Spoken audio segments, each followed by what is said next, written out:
Paul, we've just been talking off camera actually about some of the challenges that you've faced and the family's faced over the years. Can you talk about some of the challenges that you've had in your time working with? In my time. In your time, working with your dad, working with your brother. Yep. Trying to put together this family structure and the governance and the business. And, Yep. you know, the last 15, 20 years has been an interesting time frame. Well, I might talk about the business if I can, because talking about the business and the wealth management, it all gets a little bit messy. But in the business, our challenges have certainly been, probably the biggest one in my time frame, I've been there over 30 years, has been globalisation. So when I started there was virtually no products coming from Southeast Asia. And now it's been a tsunami, which has been good and bad, as long as you move with it. But if you try and fight it, you probably wouldn't be around. So that by far has been our biggest challenge.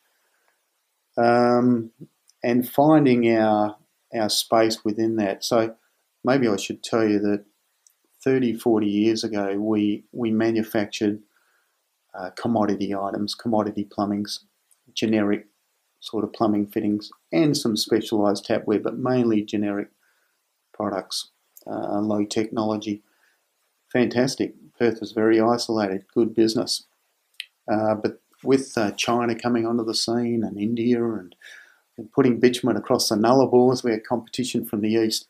We had to get out of that space pretty quickly because high volume, low margins, price was all that mattered.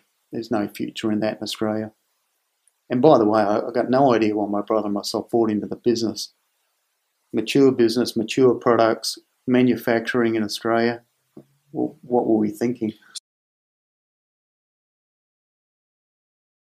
So, Paul, in summation, to tie it all together, conversations that you've had, some wisdom that you've picked up, something you'd like to share, really the transitioning of generations. Is there anything special? Say 2 or 3 key things that you can share with us. Well, maybe the big one is you don't know what you don't know. And if you've got a family business, join Family Business Australia and learn what you don't know.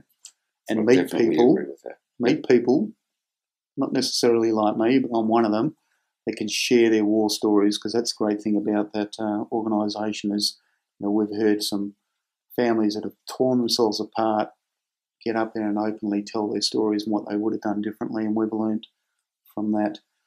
From that comes setting up your family governance as well as your business governance. Most people know what they've got to do in their business, but the family governance is really, really important. We could talk all day on that.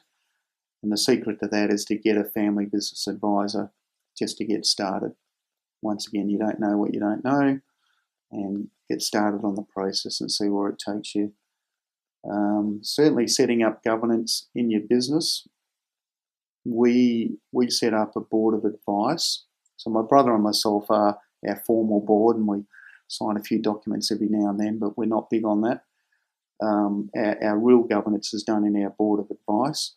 So it's not a fiduciary board. The directors don't have those sort of legal responsibilities.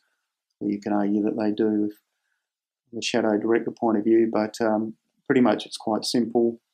Our board's about performance rather than conformance. We do a little bit of both. We're trying to professionalise the business, not corporatise the business. I love my one-liners, by the way. You're doing very well today, Paul, and you're really clear. But professionalising rather than corporatising, we don't want to copy the ASX model of governance. It doesn't work for us. We believe in best fit before best practice, or maybe best fit is best practice. But if you go and do the AICD course, which we've done, and it's fantastic, just be a little bit careful because you can over-corporatise your organisation. You may not want to do that. So we've been pretty big on setting up our business governance, setting up our family governance and getting started there. Secrets to business, define your purpose. We've spoken about that at length. Your purpose beyond profit.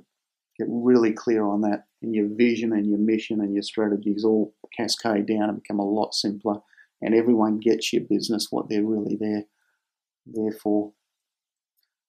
Getting the right people on the bus is really the big one. There's a lot of people will tell you that, getting the right people on the bus in the right seats and then getting the bus going in the right direction. A big part of that's culture. And everyone's talking about it at the moment. It's no secret to family businesses. That's what we trade on, really. But I reckon a lot of family businesses don't know what their culture is, and they haven't defined it. And whilst you can't measure culture, the culture of a tribe in Middle Australia versus a tribe in Middle America, completely different cultures, different traditions, different dress, different dances, and that's their culture. There's no right and wrong, but you can define your values, and you can define your behaviours, and you can employ on those, and that's what we do. We've defined our values. We have a values questionnaire. Anyone who applies for a job, gets past the first screening, has to go through this values questionnaire. If they don't get green, they're probably not going to get a second interview. So getting the right people on the bus that are your people, that get your way of doing stuff, I think that's critical. Fantastic. Paul, I want to thank you very much for sharing with us today. It's been an insightful interview, and I greatly appreciate it. Thank you very much. My pleasure. Thanks very much. Two other things. If you can please subscribe, and if you have some comments, please send them through to John Broons, the Family Business Guy.